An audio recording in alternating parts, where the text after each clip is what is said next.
तो पांचवा सवाल है, जांच कीजिए कि क्या किसी प्राकृत संख्या n के लिए संख्या 6 की घात n अंक शून्य पर समाप्त हो सकती है। सवाल के कहने का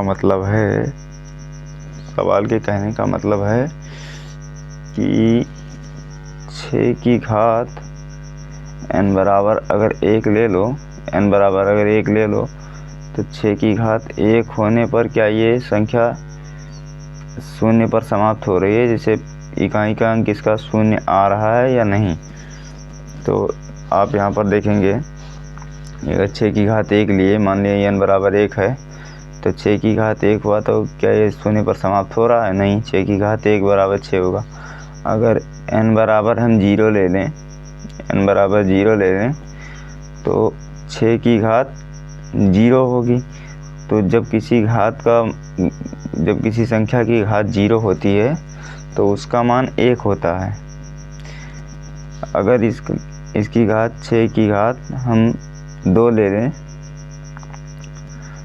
लें 6 की घात 2, तो ये आता है 36। 6 को 2 बार गुणा करोगे, 6 की घात 1 का मतलब हुआ 6, और किसी भी संख्या की घात 0 होती है तो उसका मान 1 होता है। अगर 6 की घात 2 है तो यानी कि इसको 6 को आपस में ही 2 बार गुणा करना पड़ेगा, तो 6 छक्के 36, और इसका इकाई का अंक 6 है। इसका इकाई का अंक 6 है, ना कि शून्य। तो जब ये इसका इकाई का अंक 6 है तो ये 0 पर आप चाहे जितनी भी घात लगाते जाएंगे, ये 0 पर समाप्त नहीं होगा। उसका कारण है कि 0 पर वही संख्या समाप्त होती है जिनका गुणनखंड 2 गुणे 5 के रूप का हो। जैसे कि ये 6 को काट कर देखते हैं तो 6 का फैक्टर करोगे तो इसको काटोगे, 2 3 6 और 3 एकम 3, तो इसमें तो 2 की घात 1 है, मगर 5 की घात कुछ नहीं है, इसमें 5 की घात नहीं है। तो ये 2 गुणे 3, इसका फैक्टर 2 गुणे 3 है। इस नाते ये 0 पर समाप्त नहीं हो रही है। अगर कोई संख्या ऐसी होती जिनके गुणनखंड में 2 गुणे 5 शामिल होता है, यानी कि 2 गुणे 5 के रूप का होता, तो वो संख्या 0 पर समाप्त होती।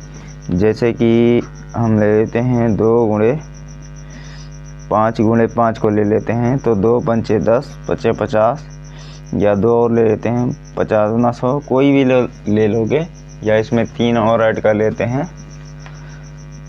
जैसे यहाँ देखिए 2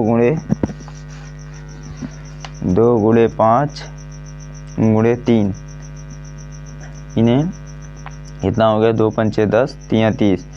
अगर 30 की घात हम 1 रखेंगे तो ये 30 आएगा, जो 0 पर समाप्त हो रहा है, शून्य पर समाप्त हो रहा है।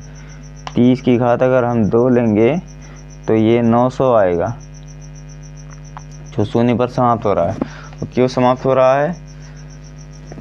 रहा है? क्योंकि ये 2 गुणे 5, इनका फैक्टर 2 गुणे 5 के रूप का है। तो हम इसमें सवाल में लिखेंगे,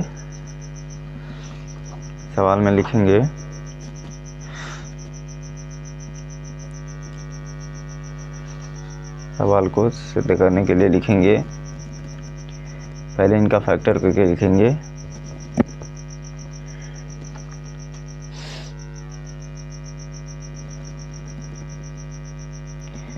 क्योंकि इसमें लिखना दिया है, क्या दिया हुआ है कि n क्या है, n एक प्राकृतिक संख्या है, n एक प्राकृत संख्या है।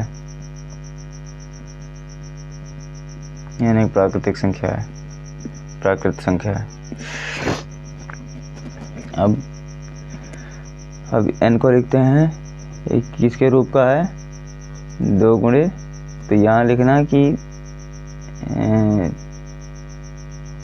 6 जो है 6 की घात n बराबर ये किसके रूप का है, 2 गुणे फैक्टर करोगे तो इसका आएगा 2 गुणे 3 की घात n के बराबर का है। तो ये अगर 2 गुणे 6 कितने किसके रूप का है, 6 2 गुणे 3 n की घात n के रूप में है कि 2 गुणे 3 की घात n के रूप का है। अगर ये 2 गुणे 5 की घात n के रूप का होता तो इसका मान 0 होता। ये 2 गुणे 3 की घात n के रूप का है और 2 गुणे 5 की घात n के रूप का नहीं है, यानी कि ये दोनों आपस में बराबर नहीं है, इसलिए ये शून्य पर समाप्त नहीं हो सकता। इसलिए यहाँ लिखना पड़ेगा इसलिए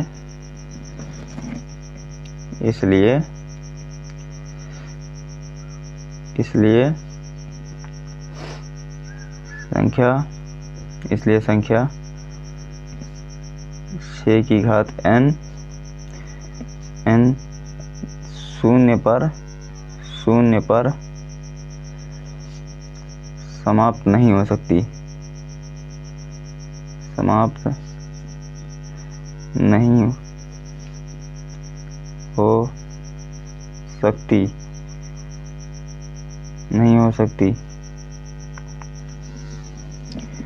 नहीं हो सकती क्योंकि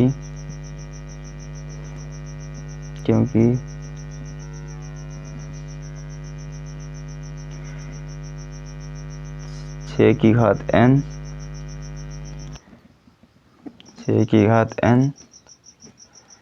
2 गुणे 6 की घात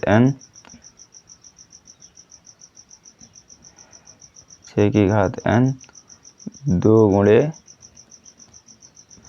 5 की घात n के रूप का नहीं है।